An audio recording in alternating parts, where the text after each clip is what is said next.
They came in without lights. That was the first discipline of the silent choir. Approach in darkness, let the station read you as debris, let the sensors find nothing worth waking for. Kael Thyros had written that doctrine himself a decade ago in a room that no longer existed on a station that had since been burned. He had not expected to be the debris. Aurantis Station turned slowly against its three suns, amber and blue-white and deep red washing across its silver-white hull in bands that shifted like the breathing of something enormous. From the shuttle's viewport, it looked exactly as it always had. The largest civilian-built structure in the galaxy, 6 centuries of trade compressed into a rotating cylinder 5 kilometers long.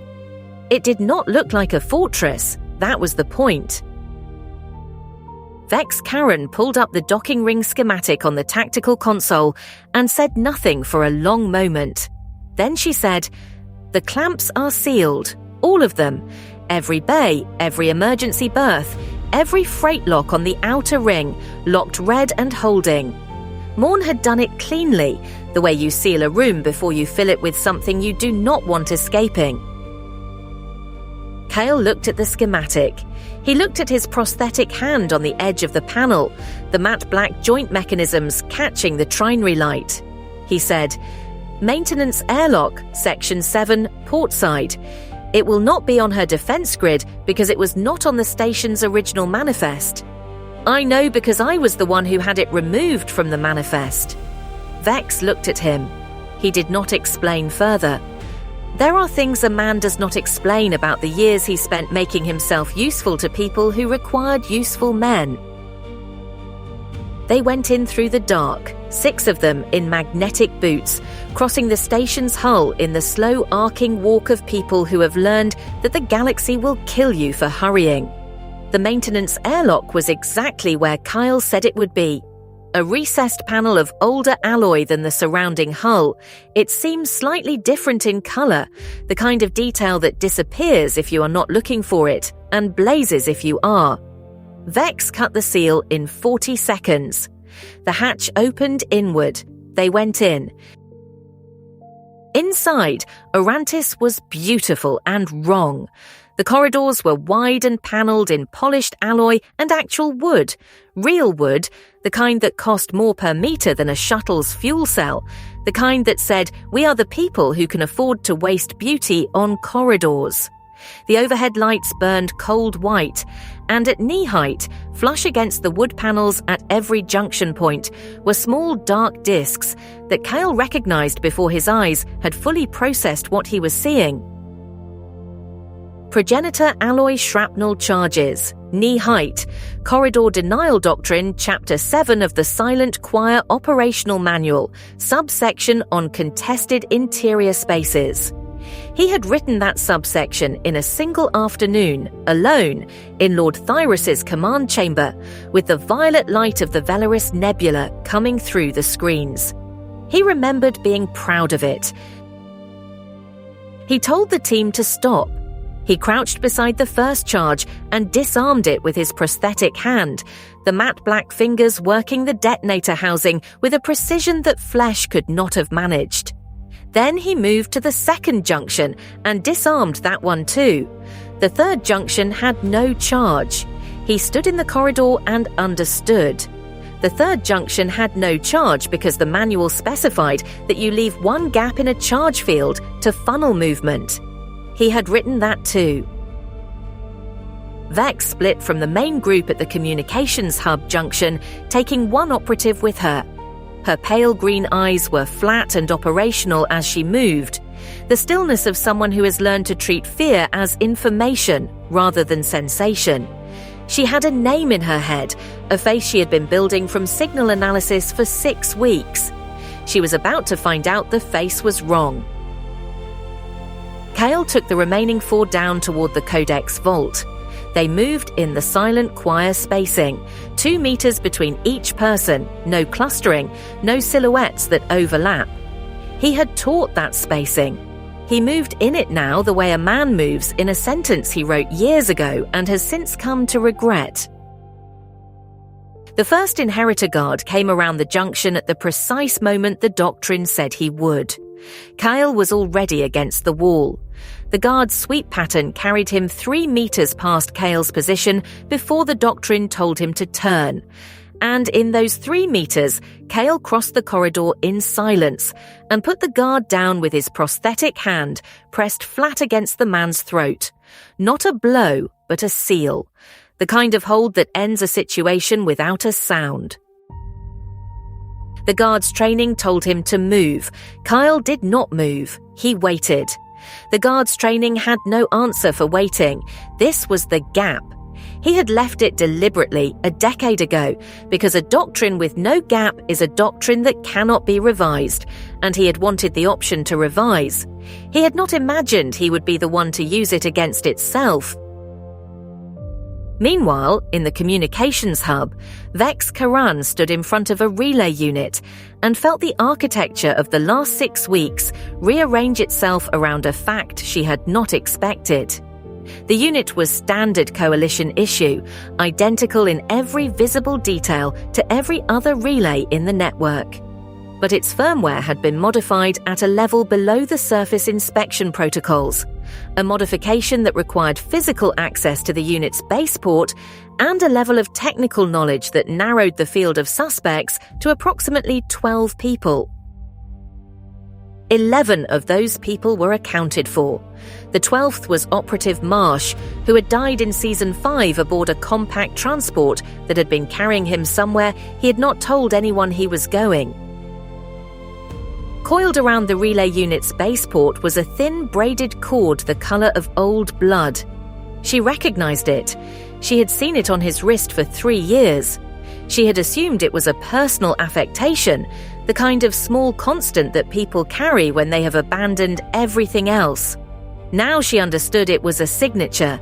He had left it deliberately. He had wanted someone to find it eventually, not to confess, but to be known. There is a difference, and Vex Karran, who had spent her adult life in the architecture of secrets, understood the difference precisely.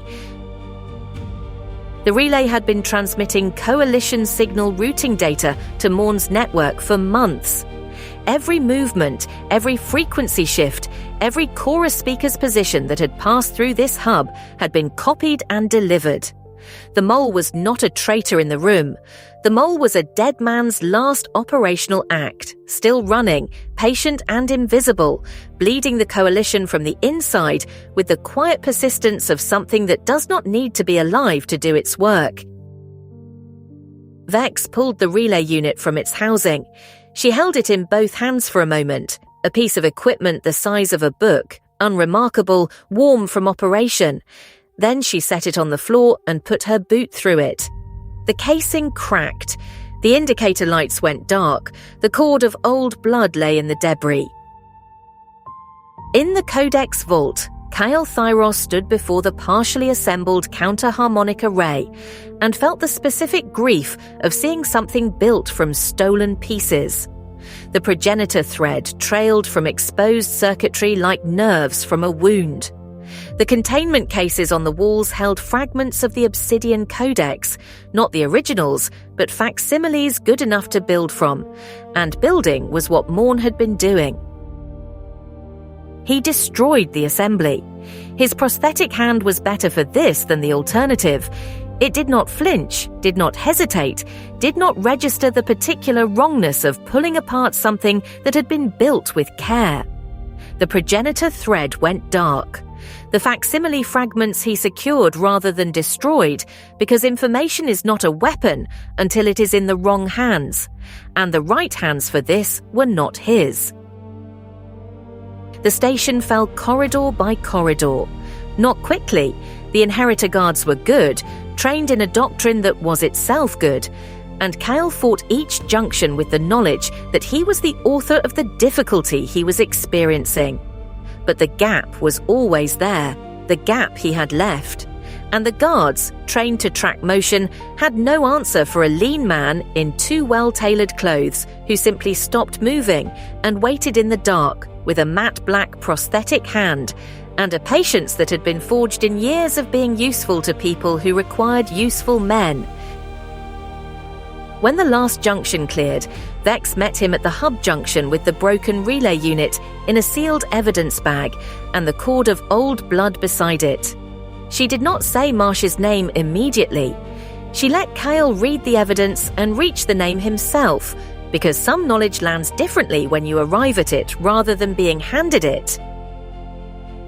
He stood in the corridor of a station they had just taken, in the cold white light and the smell of discharged weapons and wood that had been scorched by a charge he had not reached in time, and he looked at the cord. He had known Marsh too. Not well. Marsh had been designed not to be known well, but enough. Enough to understand that the cord had been left for someone specific, and that the someone specific was probably Vex, and that Marsh had known she would be the one to find it because Marsh had known everything about the Coalition's intelligence apparatus, including who would be sent to find the leak. The station's docking clamps released at Vex's command from the hub terminal. The strike team's shuttle moved into Bay 7. Outside, through the viewport panels of the docking ring, the trinary suns continued their slow, prismatic argument. Amber, blue-white, deep red, across a hull that had just changed hands for the second time in a month. Morne's deployment window had closed. The counter-harmonic arsenal was destroyed in component, not in design, not in schematic, not in the knowledge that lived on her dreadnought systems, but in the physical assembly that would have taken another 48 hours to rebuild. 48 hours was enough. 48 hours was what they had come for. But Vex Karran sat in the communications hub with the broken relay in a bag and thought about a dead man who had wanted to be found, and wondered what else he had wanted, and understood that the question would not leave her. The mole was dead. The damage was contained. The station was theirs. And somewhere in the Coalition's network, in frequencies she had not yet checked, there might be another cord of old blood coiled around another base port, patient and warm, still transmitting. The fall of Aurantis. A station taken, a weapon disassembled, a ghost last trap finally sprung. They had come for 48 hours and paid for it in corridors that fought back in Kael's own handwriting. The silence after the last junction cleared was not peace. It was the particular quiet of a question that has been answered and immediately replaced by a deeper one. Somewhere, Morne still had the schematics. Somewhere, Marsh had been places none of them had yet thought to check. The galaxy does not give clean victories. It gives moments, brief, blood-bought, and already becoming the past.